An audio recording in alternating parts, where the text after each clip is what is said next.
I am the luckiest guy in the world because I get to hunt with my dogs and with everybody else's dogs all season long, and I've been doing that for almost 11 years now on television. My best guess is I've hunted with over 200 dogs in that period, and I've learned something from every one of them.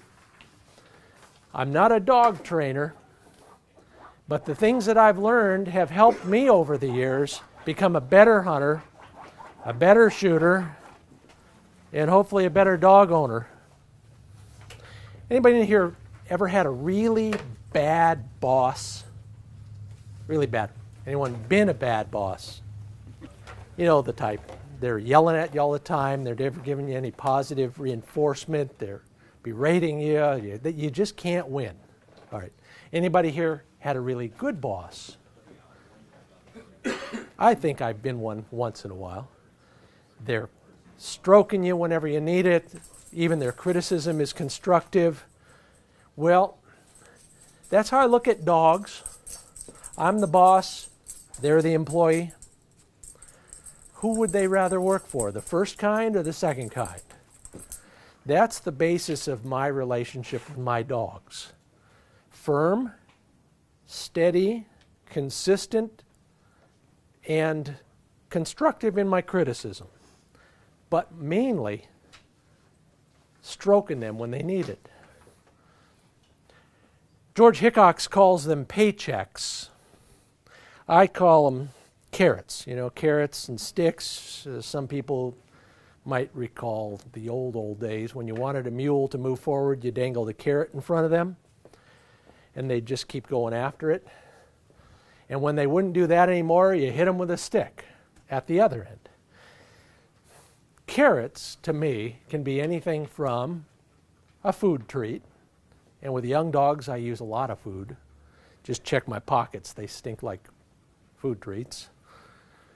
And as they mature, I use other things as well. Perhaps you do too. Let's just get a check here. How many people in this room own dogs? Thinking about getting one? All right. Good luck.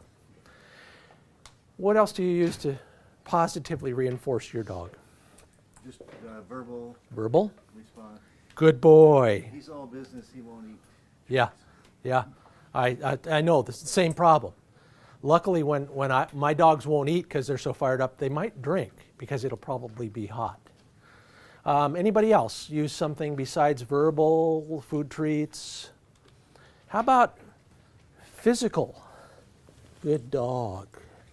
Good boy. That's a good one. And we'll talk more about the tactile sense later. Let's think about what these are.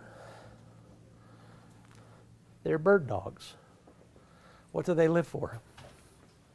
Birds. If he's a bird dog, what do you think he really wants to do with his life? Get a bird. What's our job? Deliver birds so that he can carry them around. Much of what I talk about today will be designed to put more birds on the ground so that he gets positive reinforcement more often. The more positive reinforcement he gets, the more he likes me, the more he's willing to work for me, the more he's willing to go back and hunt. In fact, sometimes the most welcome positive reinforcement after a dog brings a bird back to you is not a stroke along the back or a food treat or water or verbal praise. It's letting him loose to go find another bird. When praise doesn't work, we got to have a way to make sure the dog follows direction. Sometimes it's because he needs to learn discipline. Other times it's because it could save his life. If your dog is running out across 13th Avenue and there's 9 cyclists coming the other direction, you don't want him to get broadsided by them, or in our case, vice versa, because he'll take them out. We got to have ways to reinforce our commands. I don't really advocate literally applying a stick for a bunch of reasons. But there are a lot of things that we can use that maintain control of the dog and maintain our respectful, considerate, even-handed, and somewhat anonymous relationship between correction, us, and our dogs. Most obvious one, electric collar. How you use it is up to you. Hopefully you use it with good counsel and lots of practice, doing it the right way. I'll use the tone on mine a lot more than I'll ever use the stimulation. A leash or a check cord, especially when you need to deliver some physical direction. I try to make it anonymous. So if he's running that way, I'm going to turn my back on him and then give a yank.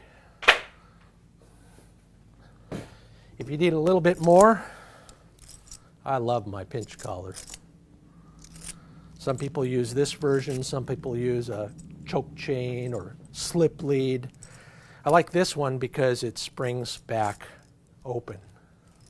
It's not as vicious as it looks. In fact, you can pass that around. Those knobs are not sharp. They're designed not to poke into a dog, but to pinch a little bit of skin between two of those prongs. All of those work. The one thing I won't use is my hands. I want him to know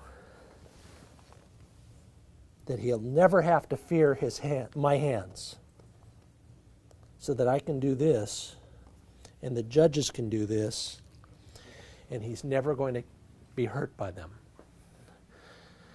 The first time you have to pull porcupine quills out of his tongue is when you learn that the hard way.